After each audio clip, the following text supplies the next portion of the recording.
Hi, good morning. Welcome again to my shop. Okay, so what I'm going to be doing this time is going through the alignment of the IF string very carefully this time to get it right. First time through on all these alignment things was more or less a process of discovery for me.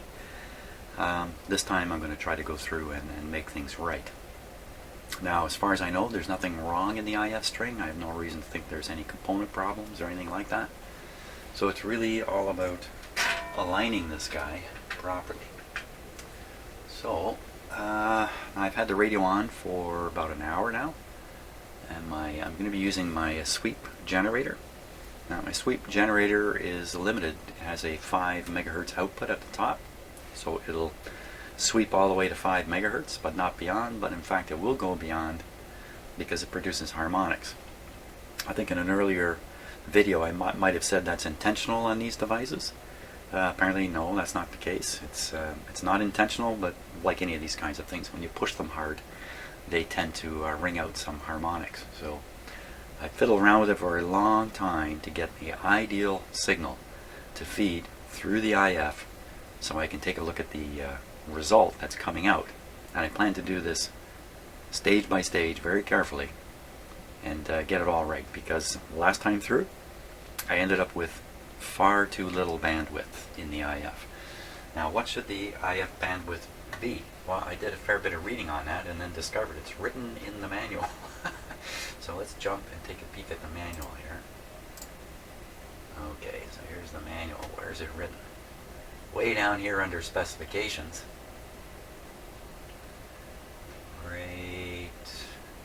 Right there.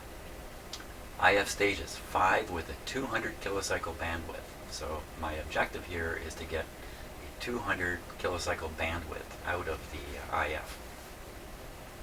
So I have to feed in a signal that's wider than that if I hope to see this kind of limit in the bandwidth. If I feed in a signal and the bandwidth of the sweep signal is much less than 200, well, I'll never get anywhere. So let's jump over and take a look at the signal. Okay, so you're looking at my SDR radio. The SDR radio is connected to in the McIntosh FM radio I'm testing. Well, right now actually it's connected directly to the output of the sweep generator, so we can take a look at that. But it will eventually be connected to what is test point number 1, which is the very end of the IF string. So now I'll just put a little more oomph in the signal generator. There we go. Now you can see it very clearly. So this is how my signal generator is sweeping right now. Now roughly in the center is 10.7, and that's kind of where I want it.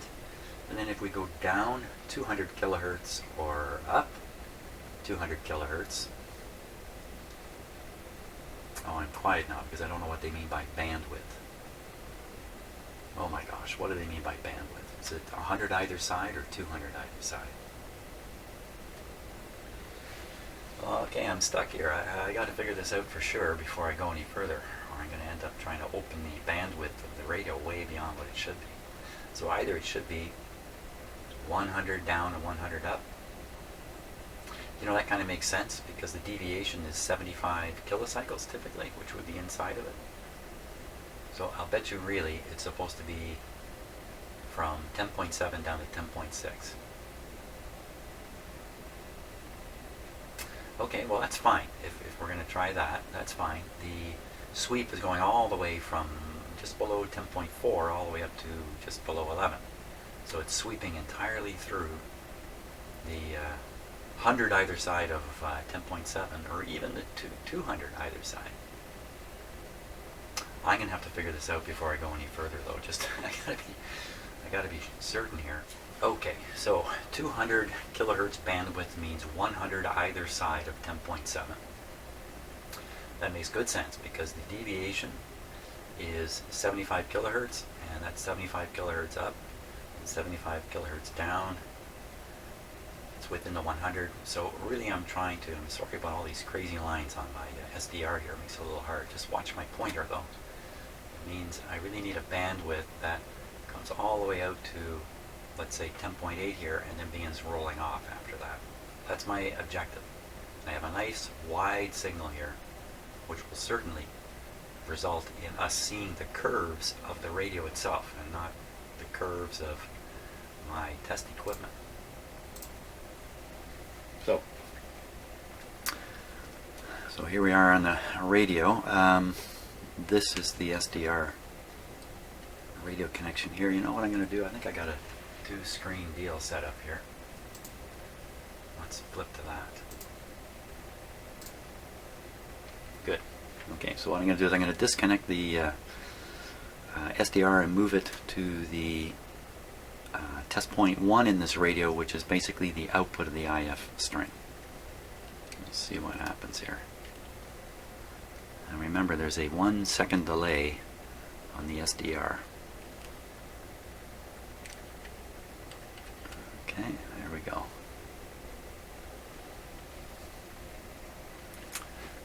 Okay, let's see if we can't increase the input a little bit. Nope, it's going, my signal generator is going full tilt. What do we got there? The whole shebang is coming through with a lump in the middle.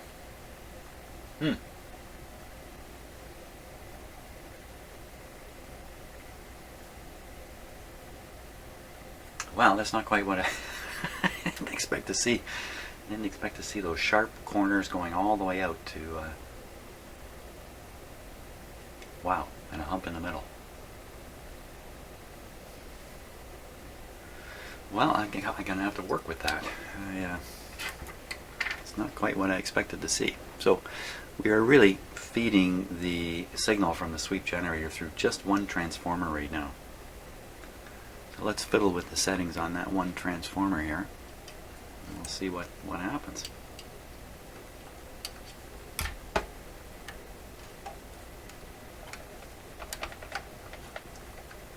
Okay, I'm in. Here we go.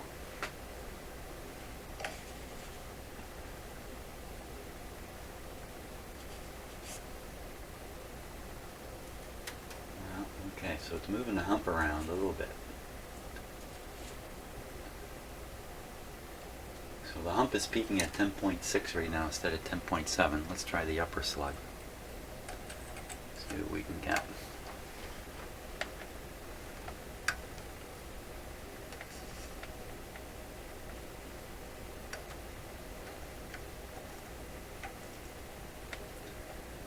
As soon as I try to get that hump all the way to 10.7, look, it just disappeared.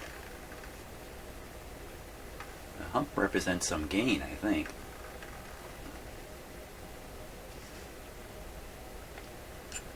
Oh man, this should be real easy to do.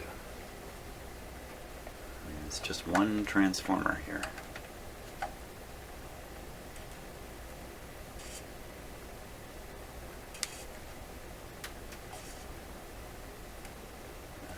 Put them both up. Okay, so I'm guessing that's kind of centered on 10.7 at the bottom. Let's try the top, and if we swing it over, maybe the hump will reappear.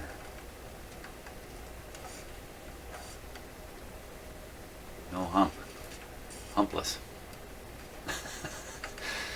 I see the far right edge though is dipping down. So maybe what's happening here is each individual transformer has a gigantic bandwidth, but when you put them all together, you end up with only 200. So if that's the case, then all I should be really trying to do here is flatten the top of this thing. Looks pretty flat except the far right side, but that's way out of the 100K. So if we just look between 10.6 and 10.8, it's plenty flat. So we're just going to accept that, and we're going to move the input point up. So now there'll be the two last transformers through which the signal is going. And we'll start by taking a look at the two of them together. So to move up is pretty easy. Just going to turn down my output here while I do that, because I'm basically taking in another tube, maybe another boost of signal. Okay, there we go. Turn this back up a little bit. looking at a mess, bit of a mess.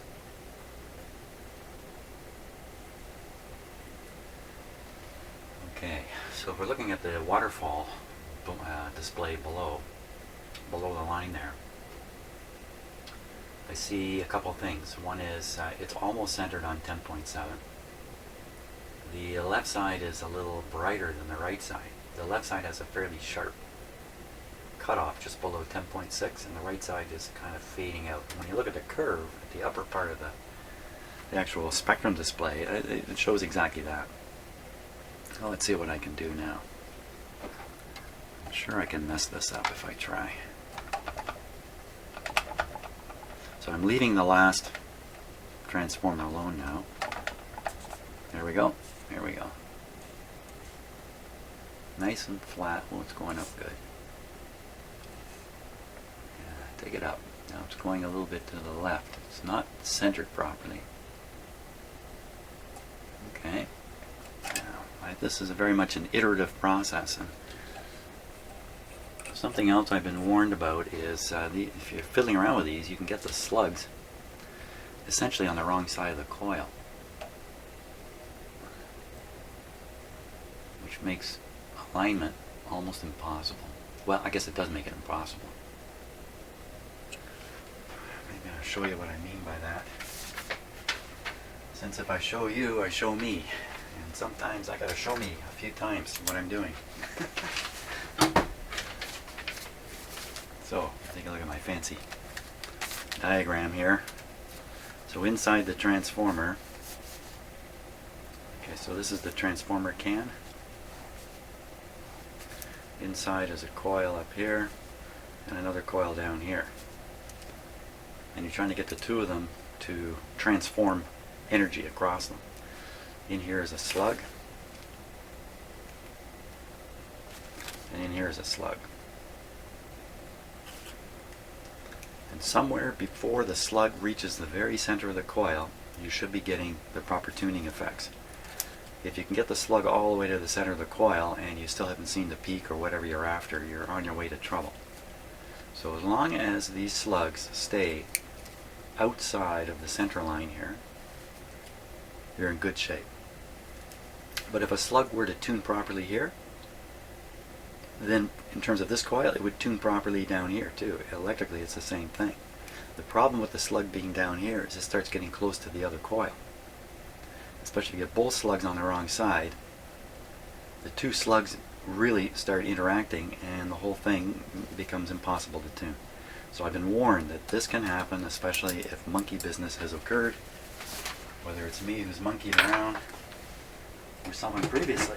So one of the things you can do is you can back the slugs all the way out and then start coming in again.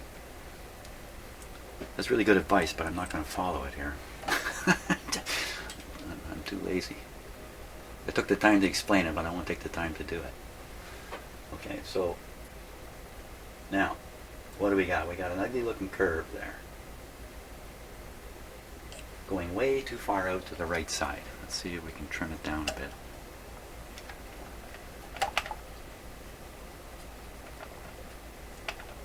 Okay, here we go.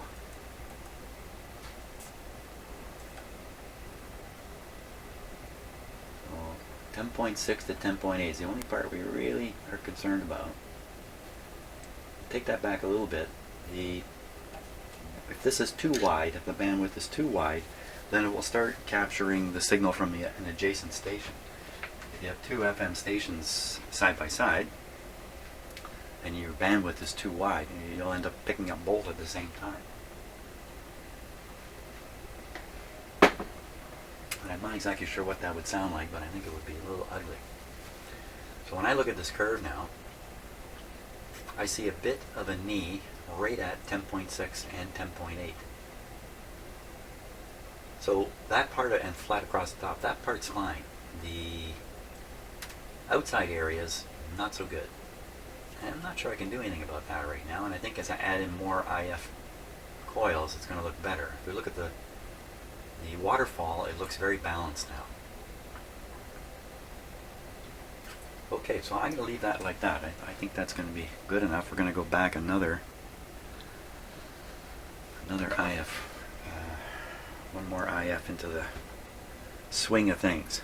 I have to spot pin number 1 down here.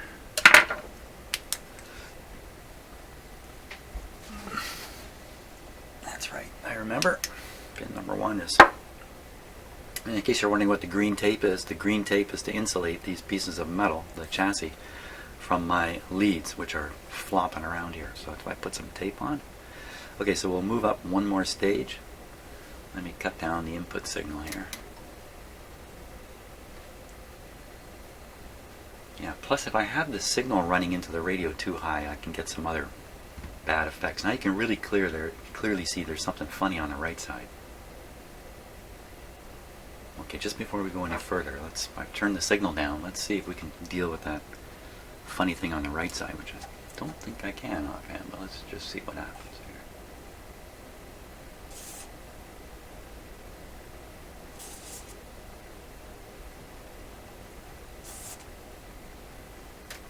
here. Ooh.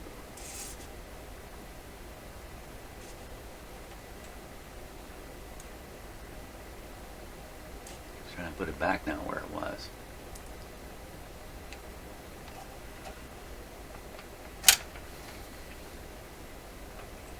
Didn't do anything to that thing on the right side.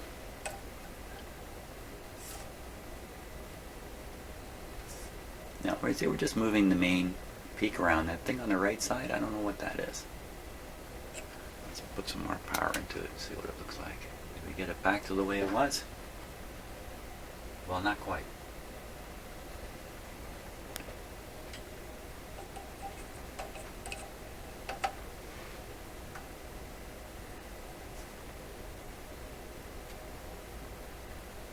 Nice and flat across the top. Flat from 600 to 800, just fine. Let's carry on. We'll go back to the next one, as I had planned. Power down, output level down.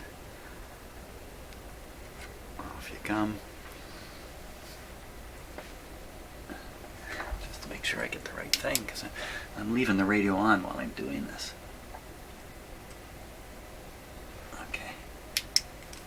Tricky one to do. It's a grid. I think if I ground it briefly, it's not a problem.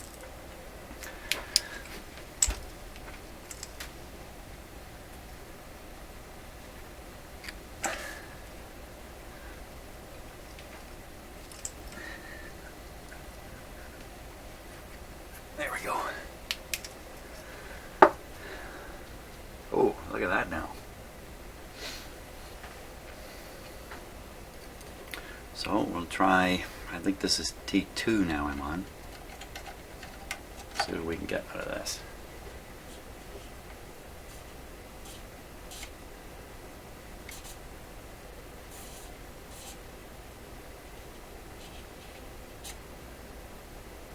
Seems like a lot more funny business. I'm going to put a red line right on 700 here.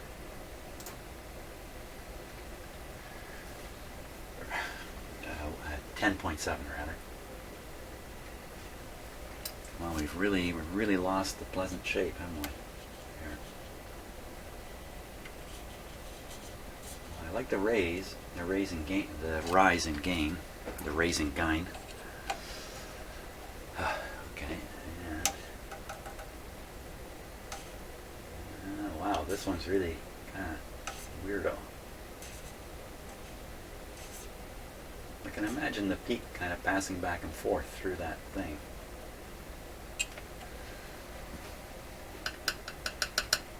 Okay, I think the thing to do is to look at this one transformer by itself.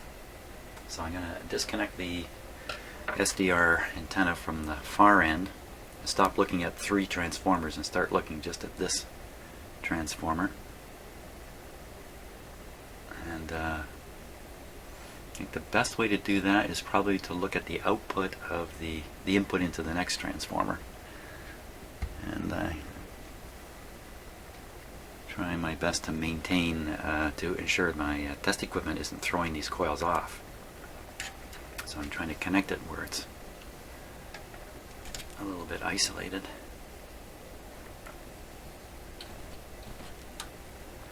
Oops, get myself in front of the camera.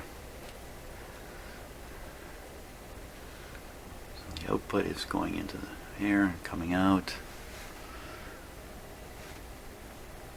Oh, I think it's this one here.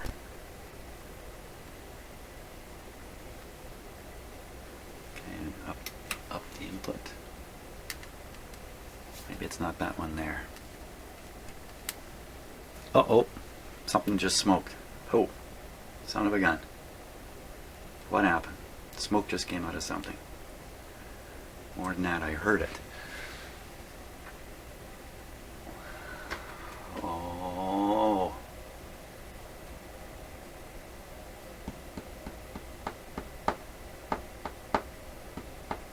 Ooh, now I'm panicking. What happened there?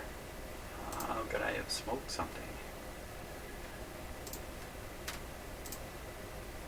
Huh. And I could hear it. I could hear it, and then the smoke came out. I think what I'm going to do is I'm going to stop the video. I'm going to watch back what just happened. You're probably doing the same thing right now, and I'm going to take a look and see where that smoke came from. That was not good. Not in any way good. How could that have possibly happened? It really seemed to be coincident with me attaching the SDR. The SDR is still working. So the SDR couldn't have drawn that kind of current. Oh my gosh, what happened? Okay, I gotta stop and take a look. This is bad. I don't like it. Oh man, downhill we go. Well, I took a look at the video. I can't see the smoke on the video. It was just a very fine wisp that came up. I think it came out of here somewhere. My concern here, of course, what's got me freaked out is I may have burned a coil. And, oh man, I can't even sort of gather how that could have happened, but let's go looking for it. See what we can find here, if anything. Looking for a burned resistor. Let me leave the connections just the way they are in case it turns out something was grounded. So I'm looking for, well, there. Oh, is that it? Right dead center of the screen there is a resistor. It looks a little bit darkened. Wow, look at that. Is that what I tried to clip onto? And look, it's right next to the ground there. I bet you I put a clip lead on there. Did I clip there? I bet you I put a clip lead on that. Where did I clip? No, I was clipping up above here. I was clipping up above here. You know, I really don't know for sure where the smoke came from, to be honest with you. It came out of the radio, I know that much.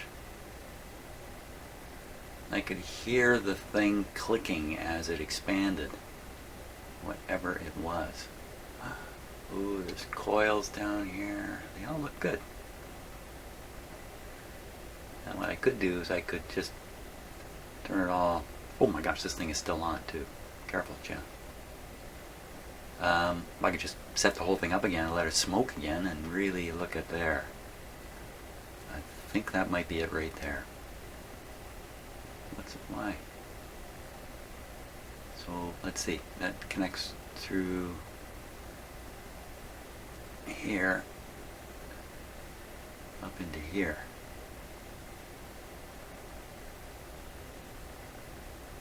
But I was clipping back here. I don't know what I was doing anymore. I'm lost and befuddled. Well, that definitely looks cooked. And there isn't another resistor in this set that's browned up like that. That's got to be the one. Let's find that on the schematic. So it goes through the wall. It's got a 22, what is that? That's 2.2 megohms or 22 megohms there. It's got a coil. Wow, man. And then I smoke that thing too. Anybody else looking hot up here?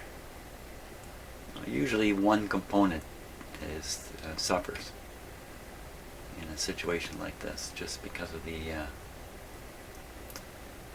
power dissipation and where it ends up. It ends up all on one thing. Wow. Okay, now I'm just looking for an easy way to identify this. So it goes to a resistor that goes to a tube socket. That's a pretty good way of doing it. Why don't we do that? So we go to this tube socket here and we try to figure out what pin.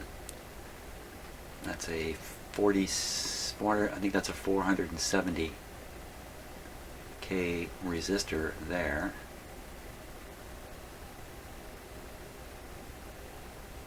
So what have we got? Well, there's pin 1. Okay, so I'm looking at the gap.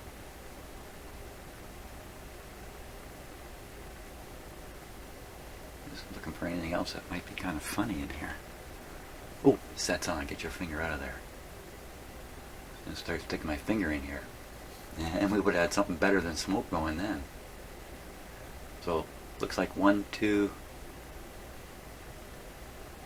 3. Wow. I'd say that's 3.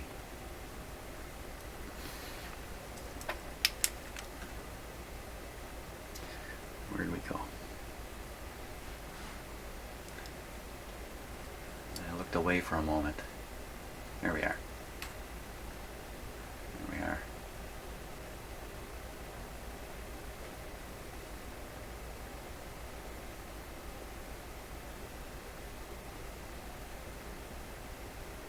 Yeah, I think for sure that's pin number 3 on the tube back here.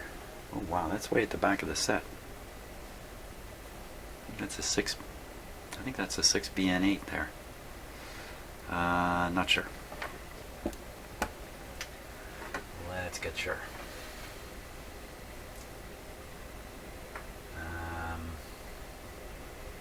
Okay, I'll figure this out off camera. Okay, let's double check my my findings here. So the smoked resistor. Hang on a second here. That guy right there. That's 22 something. We can't be sure of the third band anymore. It got cooked. 22 something. Okay, and it goes through one of these pass-throughs. And the other, those pass-throughs appear on the schematic. And the other side comes out, heads through this coil. Sorry for my shaky hand here. Goes through the coil. I put 2 hands on the camera. And goes to this transformer, and you can see the terminal has some green paint on it. So that's pin number 1 of transformer number 4. Transformer number 4. Pin number 1. Also, in the pass through, you can see there's another resistor just kind of hidden a little bit by the green tape. And that looks like 22 megohms or 2.2 megohms, I'm not sure. I can take off the scope connection here just to not do me any good anyway. Weird thing about this is these components are way down here past where I was clipping stuff on up here. I mean, they're later in the circuit. So if it's my fault, I caused some kind of disturbance up here that resulted in heavy current flowing down here. Now there's a good chance this resistor is still fine. Even though it's brown like that, there's a good chance it's still just fine. In fact, the set is on. I haven't even turned it off yet. So that tells me something. That means me removing my connection like I did stopped the conflagration, or the cooked resistor has failed, its resistance has gone way up, and that's what stopped the event. And there's a chance it's nothing more than a coincidence that I happen to be doing what I was doing when this thing let go. I wouldn't give that too much. I think it's a 1% chance this is a coincidence. It's 99% for sure what I did this. And you know what, shame on me. As I was deciding where to clip it, and I said to myself, I didn't say this out loud, there's lots of stuff rolling around in my head, you know, that I don't actually say. And I thought, well, it won't matter which side of this I clip onto. So pin 1, let's start there. Pin 1, oops, over here. Pin 1 on transformer 4. Let's go hunt this down in the schematic now.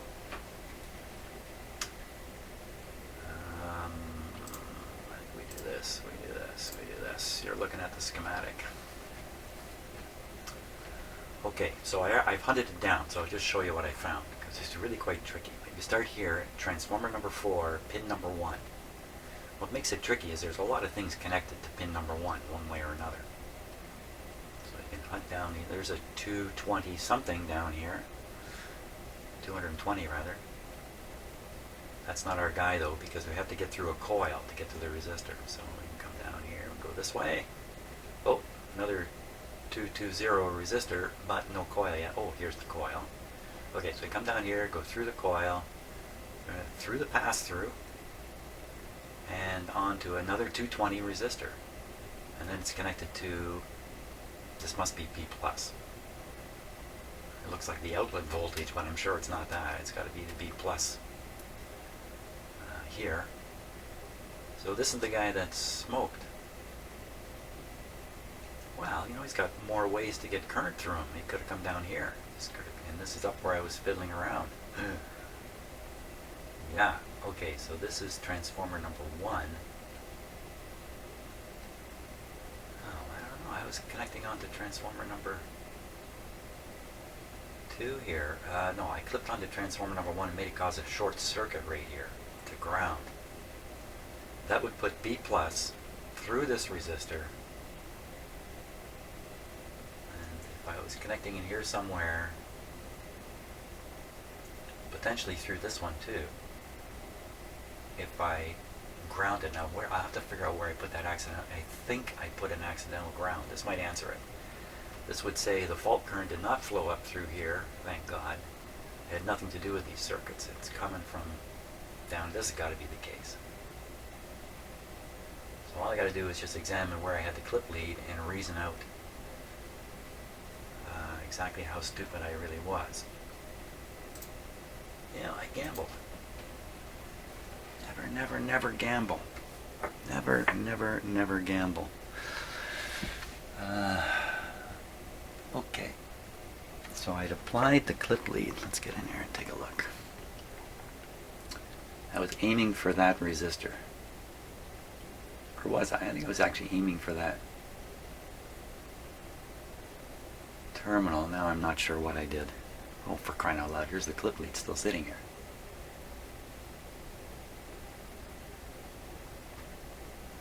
Wow, okay, so question. The question is that clip lead causing a short? Why, when I took the other, why I was clipping up in here? Why would that? Well, I mean, it's just a coincidence. Maybe this moved a bit, or it's the classic the clip lead moved on its own problem. That may have happened. I may have brushed it slightly, and I may have wandered off. Why would the short stop? The short stopped on its own. Because it burned open the resistor, or because I disconnected the other clip lead? It's impossible to see in there, isn't it? Let me maximize the focus setting on my camera. We get as close as we possibly can here. In fact, that might be too much. Let me get a little better lighting in there. What do we see now? Mr. Clip Lead, are you bad? Are you a bad boy?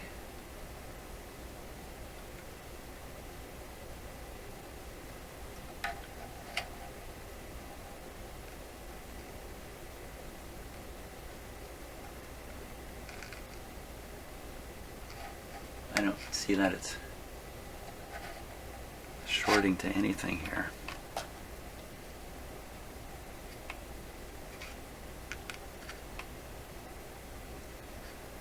What's on that resistor?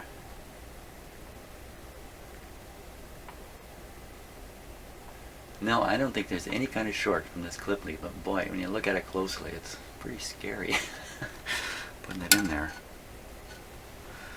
Okay, let's reason it out the other way. I was clipping, let's see, we were going to do this transformer, and I wanted to clip on the output side of this tube, which would be the input side here. and I picked this green spot. So I clipped here. So this is the green, this is pin 1 on transformer number 3. Pin 1 on transformer number 3. Pin 1, transformer number 3. Okay, let's go back and look at the schematic here. Pin 1, transformer number 3. Transformer number 3, pin 1. So let's just go through it. Okay, nothing going up this way. It's going to help us. If I'd applied some kind of short here,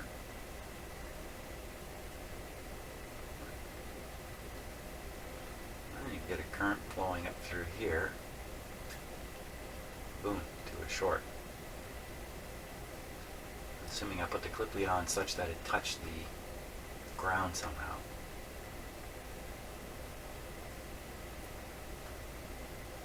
So there's a 220 here and a 220 here and this thing in between. I burn them all. What does this 220 look like? I looked at it. It looks fine.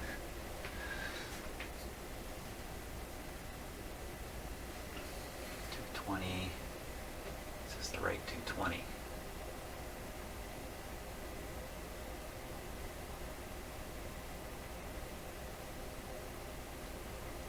I better hunt this resistor down. But I was clipping. Yeah, you know, I was clipping right here.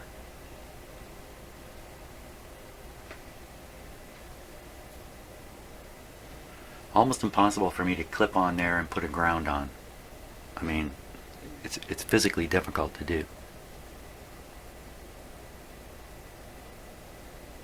When I watch the video back, I step in front of the camera as I'm doing a couple of things. How'd you know it, eh?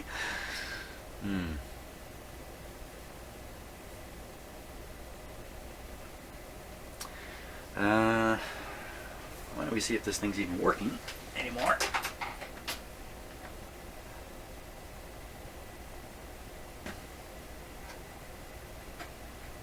Okay, I'm just turning on my shop stereo here, and we'll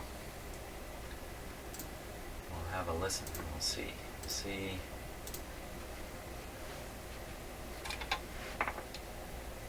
See what we hear. We'll see what we hear. Now that's the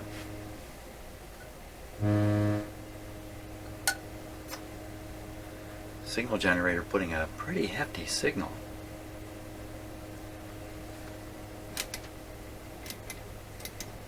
Now, is there some reason to think just pumping in a real heavy signal is enough to make something smoke? Boy, just looking at another resistor with a dark spot on it, but it was a shadow. I was thinking, well, way down here is another burned resistor. No.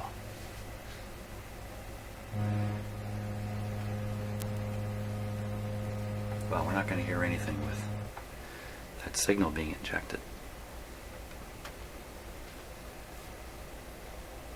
Anyway, I think that's enough to prove the receiver is still working. It's hearing the going through. So should I just ignore that smoked up resistor? Or make the connection again and watch it happen again? You see how nervous I get, eh? When I start tapping my bench.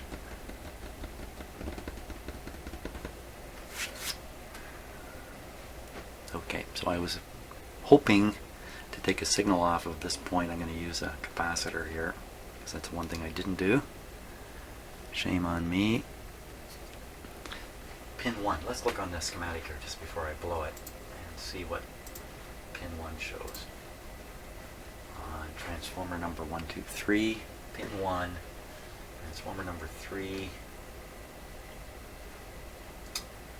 It's really not the best place to hook up the... I'd really rather have it up here, I think. Or even over here. This is actually really where it should go. No, then I'd have this transformer in the circuit. I don't want that.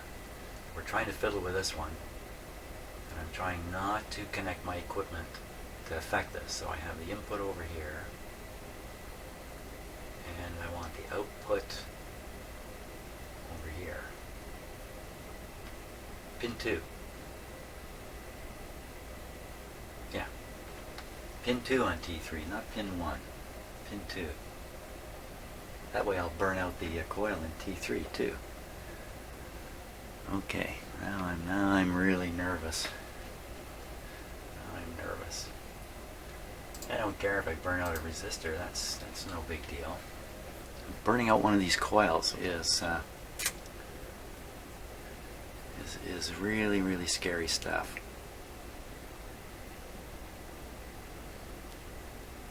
Okay.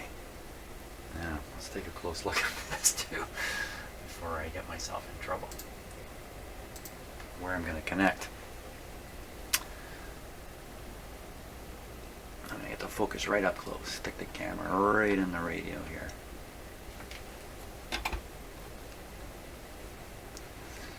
So the green dot shows pin 1, pin 2, just the other side here. Okay, nice and clear. It's pretty much in the clear. Famous last words. We're in the clear. Okay, now watch for smoke.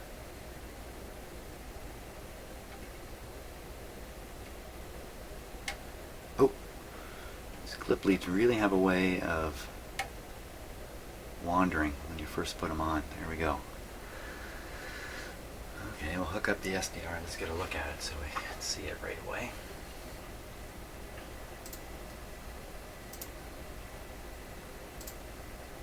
Bingo.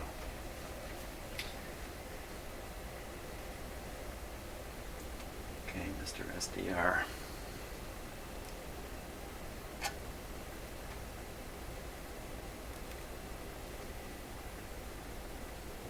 No crackling.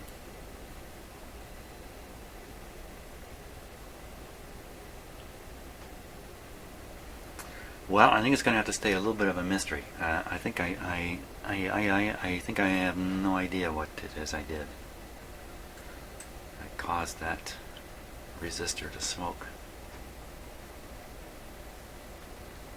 I don't know.